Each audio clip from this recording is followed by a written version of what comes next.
Hello everyone, আজকে আমি বানাবো পনিরের একটা অন্যরকম পকোড়া। আমি এখানে 250 গ্রাম পনির নিয়ে নিয়েছি। এগুলোকে কুচো কুচো করে কেটে নেব। আমি এখানে আমুলের পনির নিয়েছি।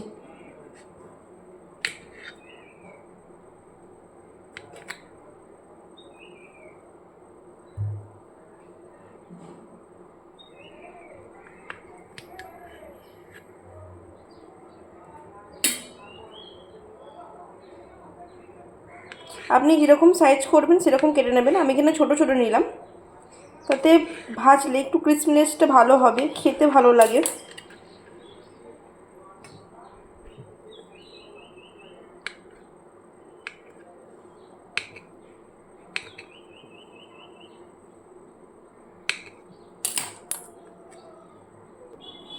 এই যে বাকিগুলোও কেটে নিয়েছি।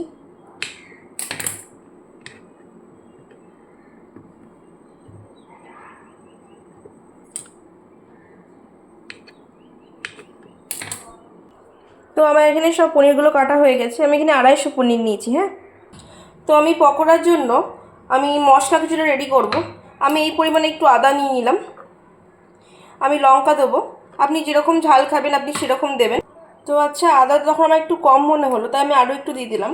মোটামুটি ধরুন আপনার আদাটা হবে এতটা, ঠিক আছে? এই যে এই পরিমাণে আদা দিয়ে দিয়েছি, লঙ্কা দিয়ে দিয়েছি, আর একটা মতো শুকনো লঙ্কা দিয়ে দেবো। আপনি যেমন ঝাল খাবেন তেমন দেবেন। অল্প পরিমাণে জিরে দিয়ে দেবো এর মধ্যে, আর অল্প পরিমাণে গোটা ধনে দিয়ে দেবো, আর একটা ছোট টমেটো কেটে এর মধ্যে দিয়ে দেবো। এবার এটাকে বেটে নেবো। তো মশলাটা আমার বাটা হয়ে গেছে দেখুন। তো মশলা এর মধ্যে দেবো 1 চামচ বেসন, আরও 1 চামচ, 2 চামচ হলুদ দেব। ওই হলুদের যে চামচটা দিলাম সেই চামচটায় 1 চামচ, তারপরে একটু। এবার স্বাদ মতন নুন দিয়ে দেবো। 1 চামচ মতন কর্নফ্লাওয়ার পাউডার দিয়ে দেবো এর মধ্যে। কর্নফ্লাওয়ার দিয়ে দেবো 1 চামচ। অল্প করে গরম মশলা দিয়ে দেবো।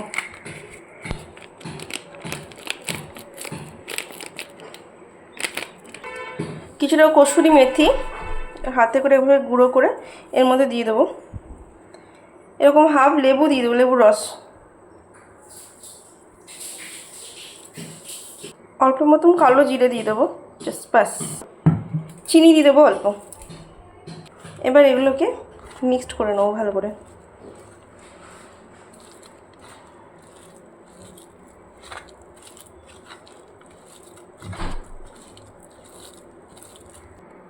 এই যে মশলাটা আমার মিক্সড করা হয়ে গেছে। এবার যে পনিরগুলো ছিল সেগুলো এই সাইডে রাখবো, রেখে জাস্ট এইভাবে হালতো হাতে এরকম এরকম করে মিক্স করে করে এক সাইডে রাখবো।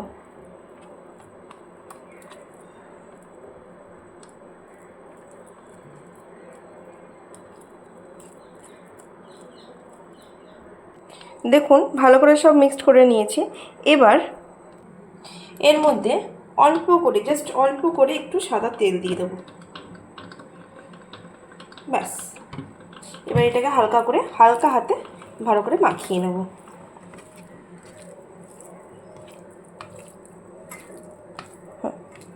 হয়ে গেছে। এবার এটাকে কিছুক্ষণের জন্য, মিনিমাম 1-1.5 ঘন্টা এটাকে রেস্টে রাখবো। 1 ঘন্টা হয়ে গেছে। এবার আমি কড়াই বসিয়ে দিয়েছি। এবার তেল দিয়ে দেবো, আমার যতটা তেল লাগবে। এখানে তেলটাকে গরম করতে বসিয়েছি, আর ততক্ষণে আলতো হাতে এটাকে আরেকবার নেড়ে নিই।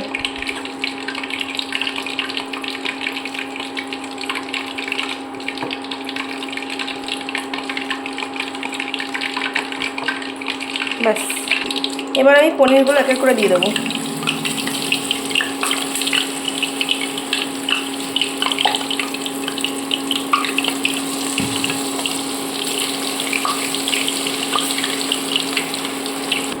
এটা আলতো হাতে নেড়ে নেবো।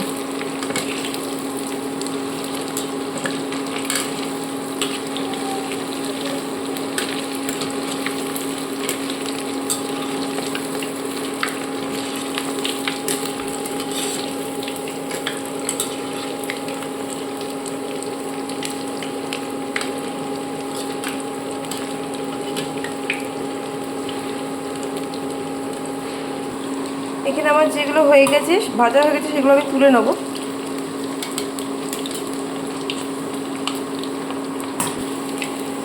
দেখুন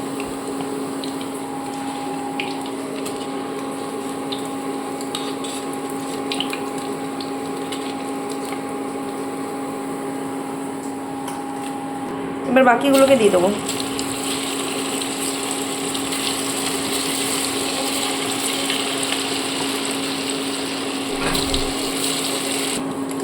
তো এগুলো একটু উল্টে পাল্টে নেবো ভালো করে।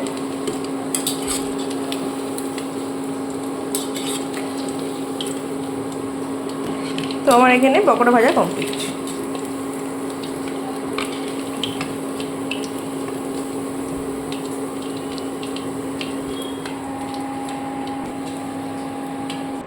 তো মাকে দিলাম রিভিউ করতে, ভালো হয়েছে।